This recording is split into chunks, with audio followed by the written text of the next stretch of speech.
법우님들, 안녕하십니까? 오늘은 많은 분들이 60세를 넘기면서 겪게 되는 깊은 고민에 대해 말씀드리고자 합니다. 어느 날 문득 거울을 보니 어느새 머리에 흰 서리가 내렸고 몸은 예전 같지 않습니다.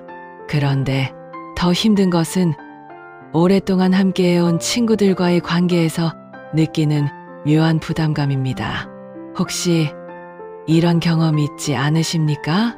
함께 차 한잔 마시러 나갔는데 계산할 때면 항상 내가 내게 되고 무언가 도움을 요청할 때면 언제나 나에게만 연락이 옵니다. 처음엔 당연하다고 생각했지만 시간이 지나면서 이상한 피로감이 몰려옵니다. 나는 언제나 주는 사람이고 상대방은 언제나 받는 사람입니다. 이것이 진정한 우정일까요? 더 안타까운 것은 내가 힘들 때, 정작 도움이 필요할 때는 그 어디에도 보이지 않는다는 것입니다. 전화를 걸어도 바쁘다고 하고 만나자고 해도 이런저런 이유로 피합니다. 법우님들, 혹시 이런 상황이 낯설지 않으십니까? 오늘은 부처님의 지혜를 통해 이런 관계의 미묘한 진실을 살펴보고 우리 인생의 후반기를 어떻게 지혜롭게 살아가야 할지에 대해 함께 생각해 보겠습니다. 60세가 넘으면 우리에게 남은 시간은 생각보다 많지 않습니다. 그런데 그 소중한 시간과 에너지를 어디에 써야 할까요? 부처님께서는 이미 2500년 전에 이런 관계의 본질에 대해 깊이 있게 말씀해 주셨습니다. 오늘 여러분과 함께 나누고 싶은 것은 4가지 소중한 가르침입니다. 첫 번째로는 진정한 친구와 가짜 친구를 구분하는 지혜에 대해서입니다. 두 번째로는 베풀음의 진정한 의미와 그 한계에 대해 알아보겠습니다.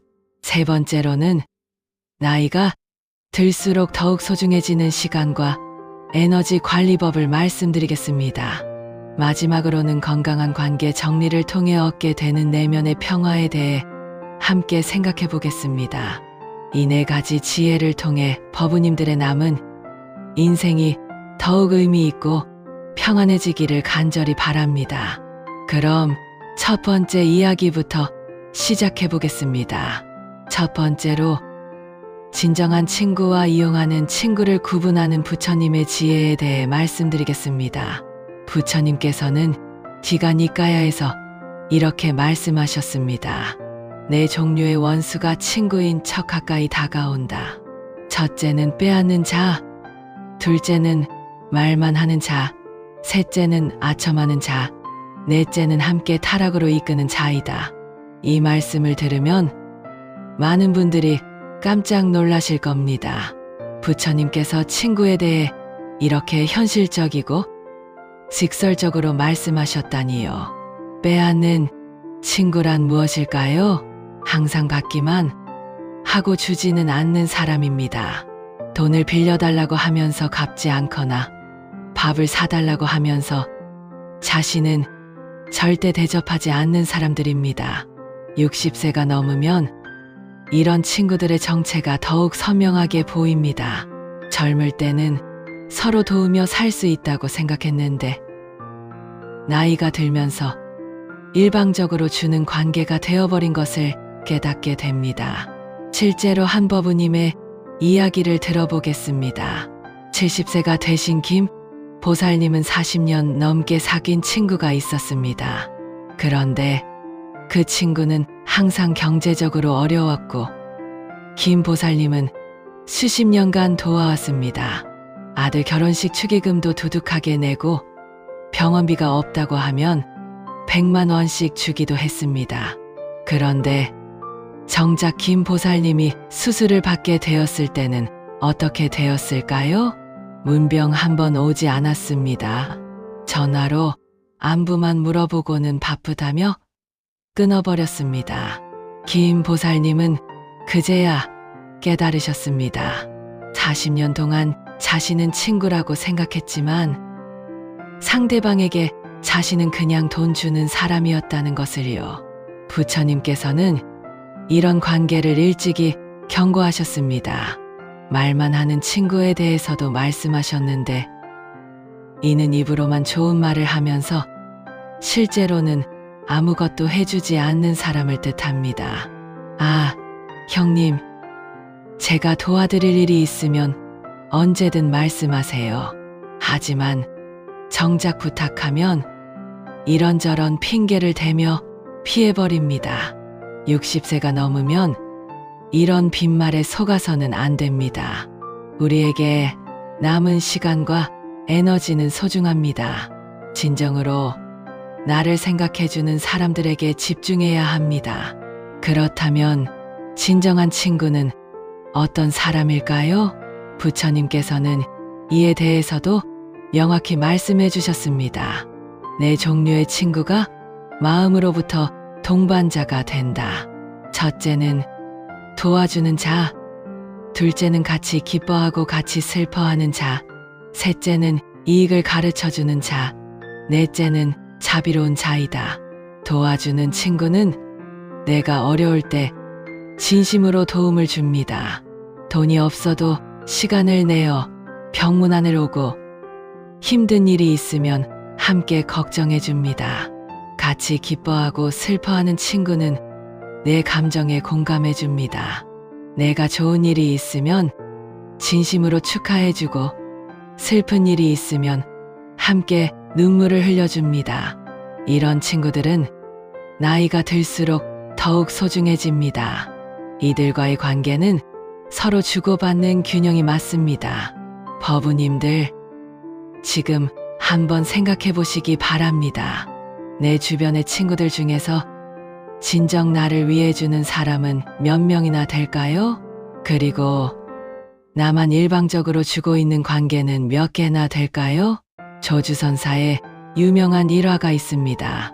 한 수행자가 조주선사에게 물었습니다. 스님, 어떤 사람과 친하게 지내야 합니까? 조주선사는 이렇게 답하셨습니다. 차 한 잔을 함께 마실 때 내가 마시면 나도 마시고 내가 마시지 않으면 나도 마시지 않는 사람과 친하게 지내라. 이 말씀의 깊은 뜻은 무엇일까요? 진정한 친구란 서로의 상황과 처지를 이해하고 배려하는 사람이라는 뜻입니다. 내가 어려우면 상대방도 이해해주고 상대방이 어려우면 내가 이해해주는 관계입니다. 하지만 일방적으로 받기만 하는 사람은 내 형편은 전혀 고려하지 않습니다. 내가 아무리 어려워도 자신의 필요만 이야기합니다. 60세가 넘으면 이런 관계를 정리해야 합니다. 왜냐하면 우리의 체력과 경제력도 예전 같지 않기 때문입니다. 은퇴 후에는 수입이 줄어들고 건강도 나빠집니다. 이때 일방적으로 주기만 하는 관계를 계속 유지한다면 결국 우리 자신이 피폐해질 수밖에 없습니다. 부처님께서는 이런 관계에 대해 단호한 가르침을 주셨습니다. 어리석은 사람과 사귀지 말라. 지혜로운 사람과 사귀어라. 여기서 어리석은 사람이란 단순히 공부를 못한 사람을 뜻하는 것이 아닙니다. 다른 사람의 상황을 이해하지 못하고 일방적으로 받기만 하려는 이기적인 마음을 가진 사람을 뜻합니다. 그렇다고 해서 냉정하게 인연을 끊으라는 뜻은 아닙니다. 부처님의 가르침은 언제나 자비로우니까요. 다만 거리를 두라는 뜻입니다. 자주 만나지 말고 깊게 관여하지 말며 무엇보다 경제적인 도움을 계속 주는 것을 중단하라는 뜻입니다. 두 번째로 베풀매 진정한 의미와 그 지혜로운 한계에 대해 말씀드리겠습니다. 많은 분들이 베풀매에 대해 잘못 이해하고 계십니다. 무조건 주는 것이 좋은 것이고 거절하면 이기적인 것이라고 생각하십니다. 하지만 부처님의 가르침은 그렇지 않습니다. 법화경에서 부처님께서는 이렇게 말씀하셨습니다. 지혜 없는 베풀면 어리석음이요. 분별 없는 자비는 중생을 해치는 것이다. 이 말씀이 무슨 뜻인지 구체적으로 알아보겠습니다. 진정한 베풀미란 상대방을 돕는 것입니다. 그런데 계속해서 돈을 주고 도와주는 것이 과연 상대방에게 도움이 될까요? 오히려 상대방을 나약하게 만들고 스스로 해결하려는 의지를 꺾어버리는 것은 아닐까요? 실제로 한 보살님의 경험을 들려드리겠습니다. 60대 중반이신 박 보살님은 20년 넘게 한 친구를 도와왔습니다. 그 친구는 사업이 잘 안 된다며 계속 돈을 빌려달라고 했고, 박 보살님은 착한 마음에 계속 도와주었습니다. 그런데 20년이 지나도 그 친구의 상황은 전혀 나아지지 않았습니다. 오히려 더 의존적이 되었고 스스로 해결하려는 노력은 점점 줄어들었습니다. 박 보살님이 더 이상 도와줄 수 없다고 하자 그 친구는 배은망덕하다며 원망했습니다. 20년간 도와준 것은 까맣게 잊어버리고 한 번 거절한 것만 기억하더군요. 이때 박 보살님은 깨달으셨습니다. 자신이 20년간 한 일이 진정한 도움이 아니라 상대방을 망가뜨린 것이었다는 것을요. 부처님께서는 이런 상황을 이미 예견하셨습니다. 물고기를 주지 말고 물고기 잡는 법을 가르쳐라. 계속 돈을 주는 것은 물고기를 주는 것입니다. 당장은 배가 부르지만 스스로 살아갈 능력은 기르지 못합니다. 진정한 도움이란 상대방이 스스로 일어설 수 있도록 격려하고 지혜를 주는 것입니다. 또한 부처님께서는 보시에 대해서도 중요한 가르침을 주셨습니다. 보시는 자신의 능력 범위 내에서 해야 하며 자신을 해치면서까지 해서는 안 된다. 60세가 넘으면 우리의 경제적 능력도 한계가 있습니다. 은퇴로 인해 수입이 줄어들고 의료비 등 지출은 늘어납니다. 이런 상황에서 계속해서 남에게 돈을 빌려주거나 도와준다면 결국 우리 자신과 가족이 어려워질 수 있습니다. 선덕왕후의 일화를 보면 이런 지혜를 엿볼 수 있습니다. 어느 날 한 백성이 와서 굶주린다며 도움을 청했습니다. 선덕왕후는 그에게 쌀을 주는 대신 궁궐에서 일할 수 있는 기회를 주었습니다. 그 백성은 처음엔 불만스러워했지만 이를 통해 자립할 수 있게 되었고 나중에는 감사의 마음을 표했습니다. 만약 선덕왕후가 그냥 쌀만 주었다면 그 백성은 계속 의존하며 살았을 것입니다. 법우님들, 이제 우리도 이런 지혜를 발휘해야 할 때입니다. 무조건적인 도움 대신 상대방이 스스로 해결할 수 있도록 격려하고 조언해 주어야 합니다. 예를 들어 돈을 빌려달라고 하는 친구에게는 이렇게 말할 수 있습니다. 미안하다. 나도 요즘 형편이 어려워서 도와줄 수가 없다. 대신 다른 방법을 함께 생각해보자. 이렇게 말하는 것이 냉정한 것일까요? 아닙니다. 진정한 자비입니다. 상대방으로 하여금 스스로의 문제를 해결하도록 돕는 것이 진짜 도움입니다. 또한 우리 자신의 노후 준비도 중요합니다. 남을 도와주다가 정작 자신의 노후 자금을 모두 써버린다면 나중에 우리 자신이 남에게 부담이 될 수 있습니다. 부처님께서는 자신을 먼저 잘 다스린 후에 남을 가르치라고 하셨습니다. 이 가르침을 경제적인 면에 적용하면 자신의 생활을 먼저 안정시킨 후에 남을 도우라는 뜻으로 해석할 수 있습니다. 그렇다고 해서 아예 도움을 주지 말라는 뜻은 아닙니다. 진짜 급한 상황에서 우리 능력 범위 내에서 도울 수 있다면 도와야 합니다. 하지만 그 한계를 명확히 해야 합니다. 이번 한 번만이고 앞으로는 스스로 해결해야 한다는 것을 분명히 해야 합니다. 세 번째로 60세 이후 더욱 소중해지는 시간과 에너지 관리의 지혜에 대해 말씀드리겠습니다. 부처님께서는 안구 따라 니까야에서 이렇게 말씀하셨습니다. 인생은 짧고 해야 할 일은 많으며 죽음은 언제 올지 모른다. 그러므로 지혜로운 자는 시간을 헛되이 쓰지 않는다. 60세가 넘으면 이 말씀이 더욱 절실하게 다가옵니다. 평균 수명을 80세라고 한다면 우리에게 남은 시간은 20년 정도입니다. 그런데 이 20년도 모두 건강하게 활동할 수 있는 시간은 아닙니다. 70대 후반이나 80세가 되면 몸이 많이 불편해집니다. 결국 진정으로 활동할 수 있는 시간은 10년 정도에 불과할지도 모릅니다. 이렇게 소중한 시간을 어디에 써야 할까요? 일방적으로 주기만 하는 관계에 계속 시간과 에너지를 쏟아야 할까요? 원효대사의 일화를 보면 시간 관리의 지혜를 엿볼 수 있습니다. 원효대사는 젊을 때 많은 사람들과 어울리며 지냈습니다. 하지만 나이가 들면서 점점 만나는 사람을 줄여나갔습니다. 어떤 사람이 왜 예전처럼 많은 사람들과 어울리지 않으십니까? 라고 물었습니다. 원효대사는 이렇게 답하셨습니다. 젊을 때는 모든 사람이 스승이었다. 하지만 이제는 진짜 도움이 되는 몇 사람만 있으면 충분하다. 이 말씀에는 깊은 지혜가 담겨 있습니다.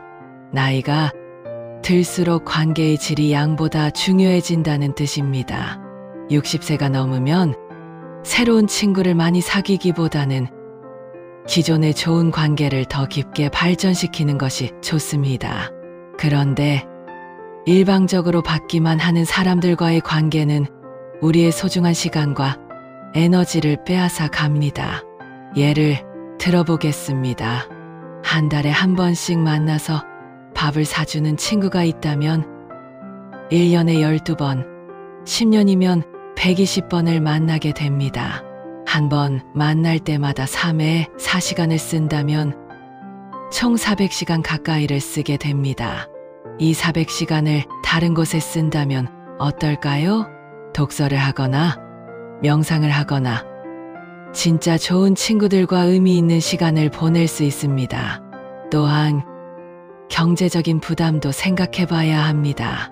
한 번에 5만 원씩 쓴다면 1년에 60만 원, 10년이면 600만 원입니다.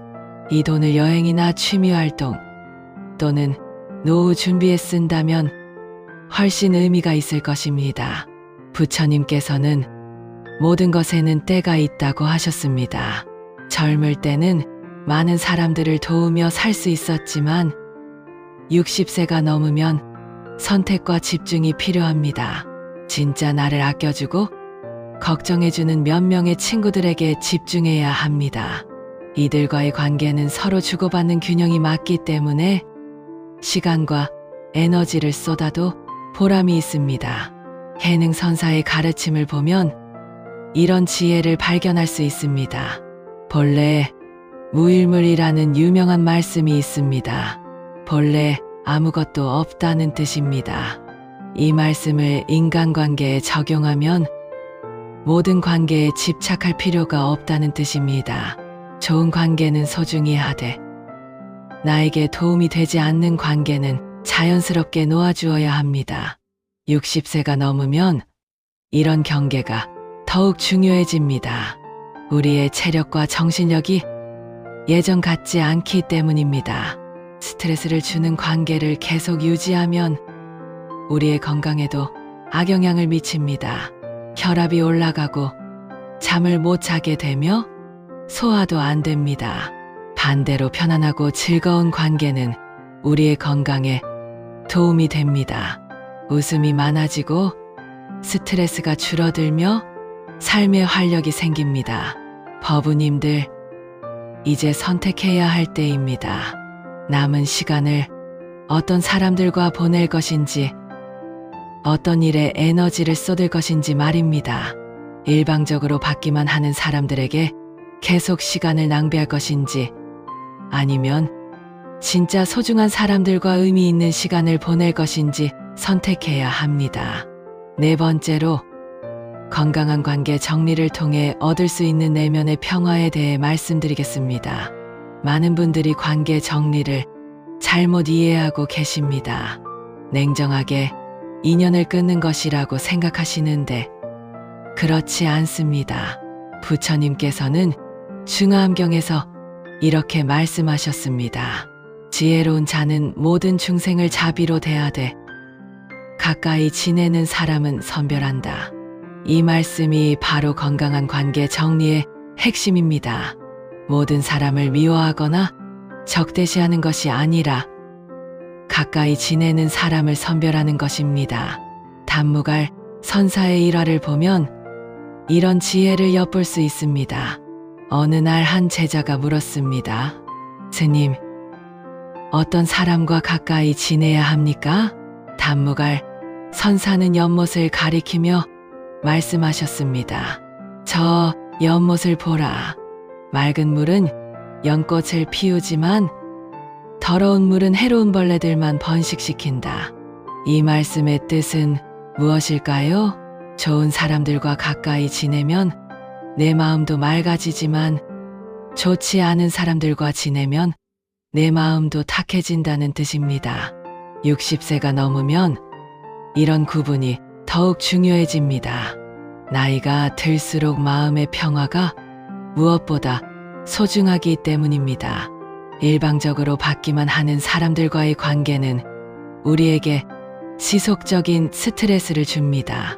만날 때마다 또 무슨 부탁을 할까? 이번엔 얼마나 달라고 할까? 이런 걱정을 하게 됩니다.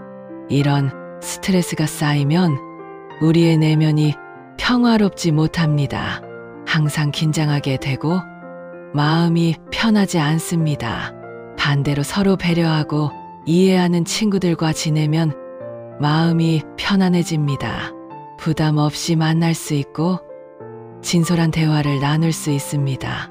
실제로 관계 정리를 한 분들의 경험을 들어보면 놀라운 변화를 발견할 수 있습니다. 65세 이씨 보살님의 경험입니다. 이씨 보살님은 10년 넘게 경제적으로 의존하는 친구를 도와왔습니다. 그런데 더 이상 도와줄 여력이 없어서 거리를 두기 시작했습니다. 처음엔 죄책감이 들었지만 시간이 지나면서 놀라운 변화를 경험했습니다.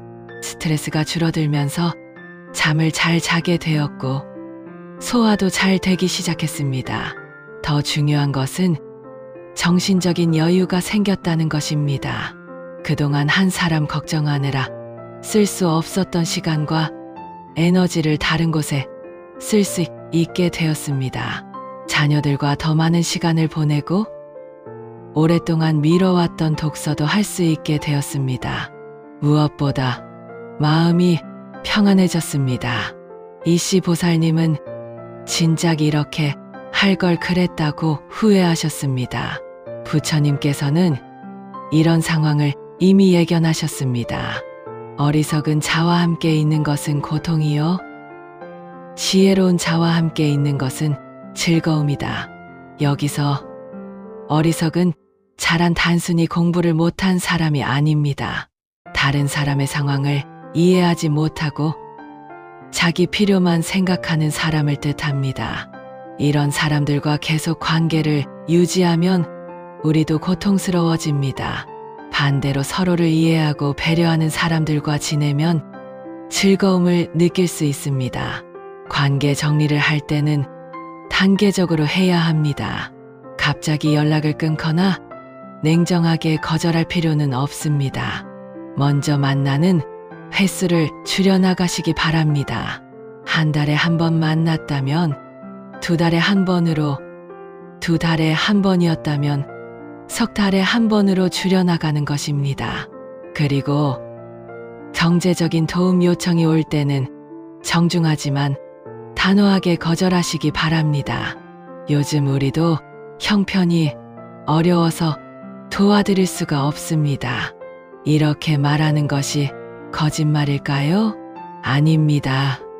60세가 넘으면 누구나 경제적으로 여유롭지 않습니다. 은퇴로 인해 수입이 줄어들고 의료비 등 지출은 늘어나니까요. 대신 정서적인 지지는 계속 해줄 수 있습니다. 힘든 상황인 것 같은데 좋은 방법이 생기면 좋겠네. 이 정도의 말은 해줄 수 있습니다. 하지만 구체적인 도움이나 경제적인 지원은 더 이상 하지 않는 것이 좋습니다. 이런 과정을 통해 자연스럽게 관계가 정리될 것입니다. 진짜 우정을 원하는 사람이라면 경제적인 도움이 없어도 관계를 유지하려 할 것입니다. 하지만 단순히 이용하려고 했던 사람이라면 자연스럽게 떨어져 나갈 것입니다. 이것이 바로 부처님께서 말씀하신 지혜로운 관계 정리법입니다.